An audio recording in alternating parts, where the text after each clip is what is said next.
Hey, what's up everybody, and welcome back to News Dose. And so the entire Microsoft Activision Blizzard saga has been filled with a lot of drama, as we all know, and at times, really unnecessary drama. I think we can all kind of admit that some of these regulators, the FTC, have kind of used this case to prop themselves up politically, and because of this, they've largely ignored facts and laws to support their case. And today, the FTC was further exposed for their hypocritical stance against Microsoft. So we're going to talk about that today, as well as an end of an era for Nintendo, but it appears one group is trying to maintain what Nintendo is leaving behind. As usual though, before we get started, do make sure to subscribe for your daily gaming news. It's greatly appreciated. Seriously though, thank you all for your support just so very much. But with that said, let's just go jump right into things, starting off with a couple big game reviews. Assassin's Creed Mirage and Forza will be out within the next week, and reviews are currently rolling out right now. We'll first start off with Assassin's Creed Mirage, since that will officially be out tomorrow, and it currently has a 77 overall score on Metacritic with 75 reviews. Yeah, that's probably not exactly the score that most fans were maybe hoping for, but it's also important to look beyond just the numbers alone, and when you do that, critics seems to pretty consistently say that Mirage is a strong return to the series' roots. It's not necessarily perfect, and the story might not be the best in the entire franchise, but it appears to be an overall solid game all around, and if you were hoping to see a more stealth-focused game once again, well then, Mirage might be worth a try. That's kind of the thing that I want to see, though. Now that we know where critics stand, I want to see how consumers react, because the future of Assassin's Creed might kind of depend on this game's success. Now, I don't know if Ubisoft will ever go back to the classic playstyle completely, but if Mirage has enough success, well, yeah, they might make more of these type of games in the future. So we'll kind of see how this plays out once consumers gets it in their hands. Now, as for Forza, this is Xbox's next big flagship exclusive, and it's also been a long wait. You know, this is the longest gap between Forza Motorsports titles ever. They've been hard at work making some big changes. Now, it does reportedly feel a little bit different than past entries, and Turn 10 is describing it as a car PG. Yeah, clever, right? But how was all of this actually received? Well, as an 85 overall score on Metacritic as of this recording, and as you'd expect, it's being praised as one of the best racing games that you can currently play. That's pretty much what you expect coming from the Forza franchise, but some reviewers seems to feel that it does need more launch content, and you know, that is an interesting critique because despite this being a AAA retail game, it is set up as a platform, if you will. This is starting to become a pretty common trend for these type of racing games, where more and more content will be added over time. I do expect more tracks, game modes, and cars over the course of this generation. And with that in mind, the new Forza, it's gotten off to a great start with its new direction. Now, they might need to make some tweaks here and there, and there's also apparently some type of gamma bug that's messing with some of its visuals. That's why some footage online looks a little bit off, while others look just absolutely stunning. This reportedly happens when you switch visual modes and don't restart your game. So a little heads up there, if you're going to play the game, you might want to restart it if you switch visual modes. Turn 10, though, will need to fix that up, but overall, again, this is a good start for the new Forza. Moving on, though, we do have a delay to talk about, and this is a strange one, but I think it's the right decision. So what's happening here is the Batman Arkham Trilogy for the Nintendo Switch has officially been delayed out of October, and it'll now release on December 1st. You can actually see here where they said more time is needed to bring players the best possible experience on Nintendo Switch. We apologize to fans who are excited to play this version of the trilogy. Thank you for your patience.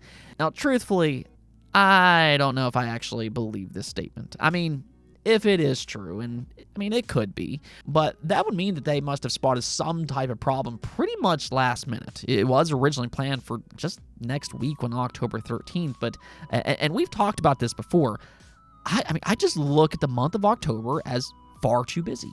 There's no reason, absolutely no reason why all of these games should be jam-packed in the month of October, and some publishers, I think, have started to take note of that. Remedy, they decided to delay Alan Wake 2 to give it some breathing room. And then you have THQ Nordic, and they delayed Alone in the Dark all the way to 2024 for the same exact reason.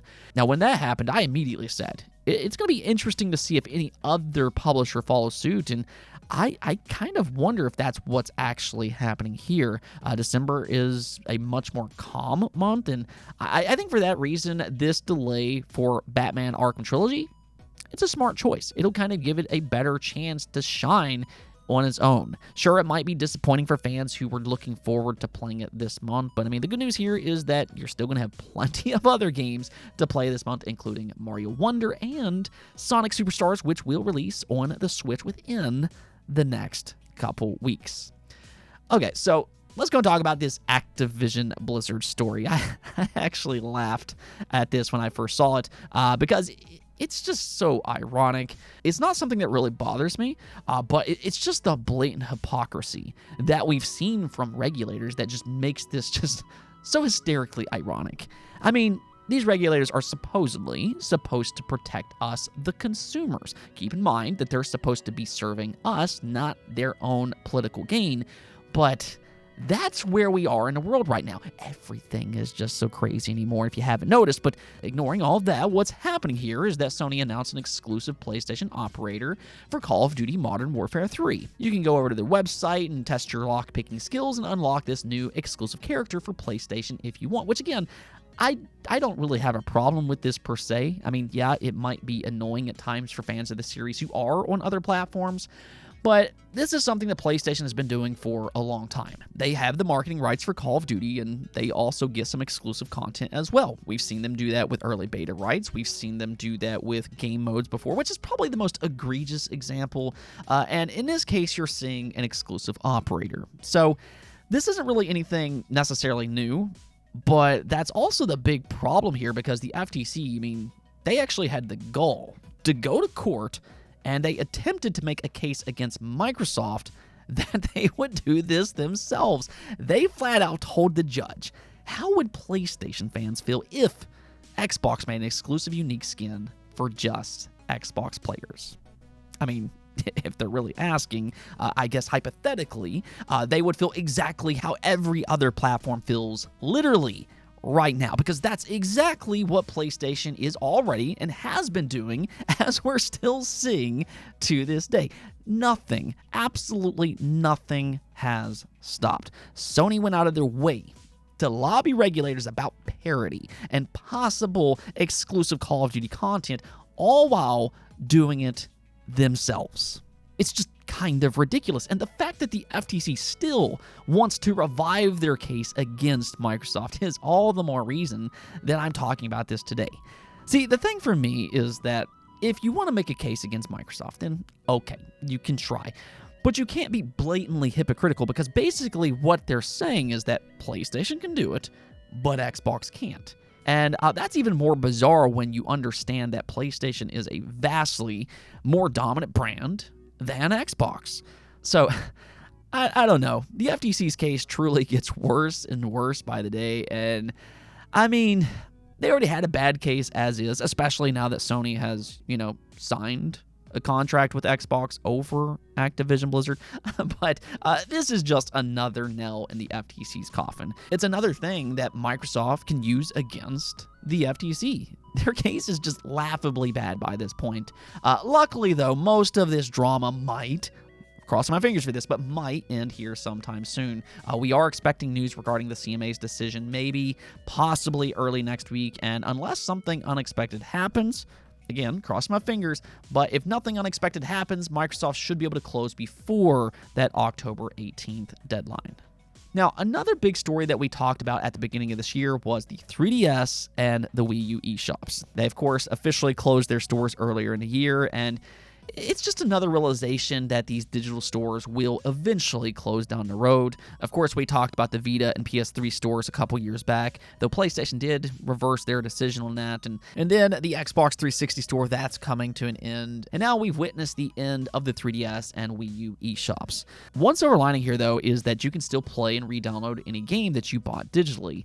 But today, Nintendo further confirmed that the 3DS and the Wii U are at the end of their days. They are now officially closing down the Nintendo network, which means their online is being discontinued.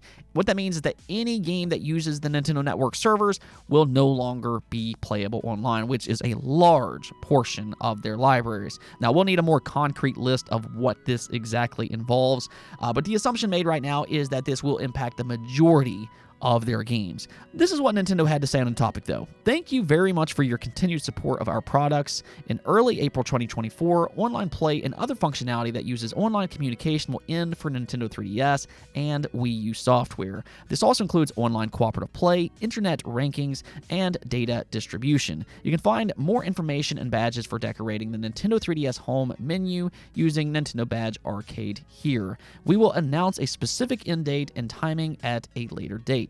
Please note that if an event occurs that would make it difficult to continue online services for Nintendo 3DS and Wii U software, we may have to discontinue services earlier than planned. We sincerely thank players for using the online services of Nintendo 3DS and Wii U software over a long period of time and apologize for any inconvenience. This includes software exclusive to new Nintendo 3DS. So, even though the planned discontinuation is for April 2024, they do note that it could, in fact, end even before that. So, I'd say that if you want to play any 3DS or Wii U game online, yeah, you might want to go ahead and do it sooner rather than later. You know, this type of stuff is bound to happen eventually, but it doesn't really make it any better for fans, especially because some games revolve around online play or they have features that needs online connectivity. As an example, some players are already reporting issues with games like Bravely Default and its village system. It apparently was taken offline already and has been having issues for a while, which affects the overall game and its village restoration. And, that's just really too bad because those are amazing games. I'd like to think that I can log back on those games right now and have a great experience like it was brand new, but it doesn't really sound like that's the case here. Now, and I'm not going to call this good news per se, but there is a reason to be hopeful because Nintendo is giving 3DS and Wii U fans some hope. On Twitter, they wrote, "We have been made aware of Nintendo's plans to shut down Nintendo Network in April. We have begun discussing our development roadmap internally to accommodate this." They then further on said that our goal is to support as many Nintendo Network titles as possible, big and small. Now, they did specifically mention Xenoblade and a few other titles, but their goal is to replace the Nintendo Network for the 3DS and the Wii U. You can actually see here on their website, it says, Nintendo is a free and open source replacement for Nintendo servers for both the 3DS and Wii U, allowing online connectivity for all, even after the original servers are discontinued. So, they've been planning this for a while, and, it's good to see a group like this actually exist because they're kind of the ones that are truly preserving games. Let's go take a look at the poll of the day, though. We're asked you all, what is the ideal completion time for AAA games in your opinion? And, well, it looks like most of you all want developers to shoot for around 26 to 40 hours long. Over half voted for that, and then also 21% of you voted for 11 to 25 hours as well. So, I guess if anything, the hope here is to be at least longer than 10 hours. I'd say for me personally, anything between 10 to 40 hours is fine, just so long as, it's a good game. At the end of the day, it really just all depends on the quality and the type of game it is. You look at something like the Resident Evil games as an example, and some of those are a little bit on the shorter side of things, but I still absolutely adore those games. So, you do have to consider the quality. And then there's, of course, different genres. I think that certain genres, there's a little bit more expectations for them to have a lot of content that you can kind of get absorbed in for a long period of time. Games like Starfield and Elden Ring. JRPGs, they also tend to be a little bit on the longer side of things. And then you have your story-driven, cinematic style of content, and those are a little bit more, I'd say, concise and tight experiences. So I don't think that there's necessarily a specific perfect time for every single game, but the way I kind of take the results here is that most of you do want games to be right in that middle ground, not necessarily too short, but not overly long either. And I'm sure a lot of that's going to depend on the genre, style of game it is, and what they're going for. Anyways, though, that's it for this episode, but if you like the video, don't forget to hit the notification and subscribe button for more content just like this. Also, if you'd like to support the channel through Patreon, thank you for making this content possible. Peace out.